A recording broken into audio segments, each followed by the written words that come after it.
Ma olin 2 aastat hoogu võtnud. Mõelnud, et praegu ma olen veel üksi, et praegu ei ole vaja rääkida. Aga oi, kuidas see mind piinas. Ta oli ikkagi minu vend. Minu vend, kellele ma olin lapsest saati üles vaadanud. Vend, kelle pärast ma olin oma klassiõe duellile kutsunud. No ma ei tea, ma lootsin, et ta äkki aimab ise. Ta muidugi ei aimanud midagi.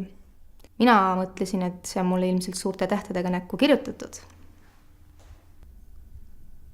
Siis oma 30. sünnipäeval ma ei pidanud enam vastu. Ma helistasin talle. Telefoni teel. Ei julgenud lihtsalt otse. Ja tema reaktsioon oli iga gei unistus. Ise tead, sinu elu ju. Võt sellist reaktsiooni tahakski inimestelt, et vahet pole. Järgmine päev ema helistas mulle ja ütles, et vend minu sünnipäevapeole ei tule. Sellele järgnes 6 aega vaikust, kuni jõudis kätte tema sünnipäev.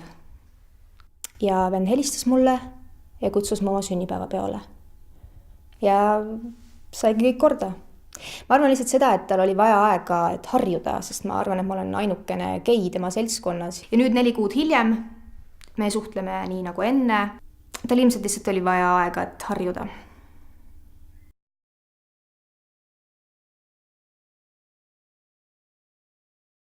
Me kõik tahame head haridust, huvitavat tööd, armastavat pere, toetavaid sõpru, romantikat, ilusat kodu. Me elame üksteise kõrval. ja meie unistused ja elud on nii sarnased. Aga millegipärast me ei suuda seda näha. Tee ometi silmad lahti ja näe. Näe. Näe. Näe. Ja näe inimest. Inimest.